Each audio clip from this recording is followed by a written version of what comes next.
Not essentially, because it's about a British Indian woman who's 48 who hires an Indian surrogate. So the novel's about surrogacy. I haven't done that.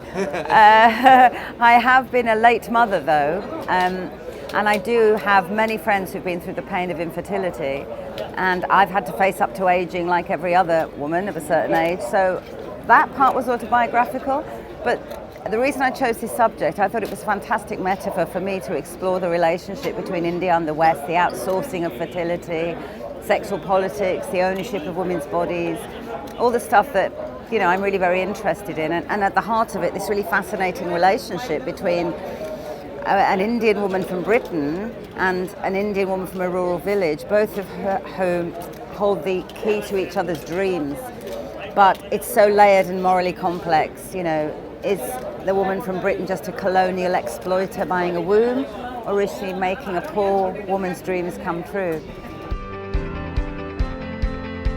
It's very morally complex, and I think the thing is, it's not going to go away, because as long as there are rich, infertile women and poor, fertile women, someone is going to do this. It's a business. Let's not get away from it. It's a business. And the reason the business is the biggest in the world in India is that it's the cheapest and it's unregulated right now. The problem is that it is unregulated. There is no international surrogacy agreement, and that leaves loopholes open for terrible exploitation and misunderstanding and tragedy. So that has to be sorted out really quickly.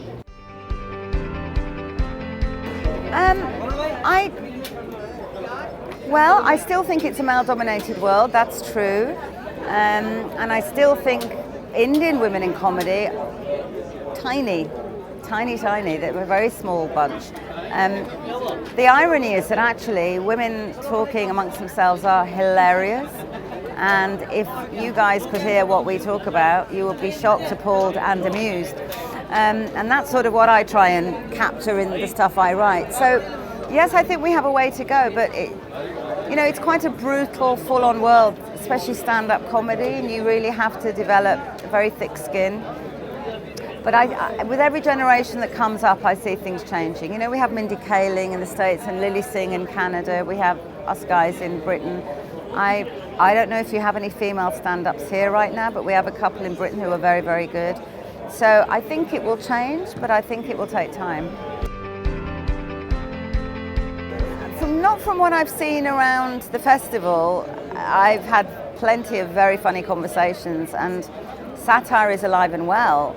I think there seems to be a fear of speaking out at the moment. This is what a lot of people have been talking about. And as I'm not from here, this is just what I'm picking up, what a lot of the conversations have been about. And that's quite interesting, because actually, as a general rule, a country that can laugh at itself is a strong country. It's the biggest sign of confidence, that you are strong enough to take a joke and to give a joke.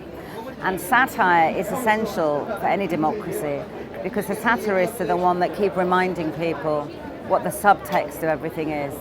So it will be a real shame if the great Indian satiric tradition that there has always been is silenced.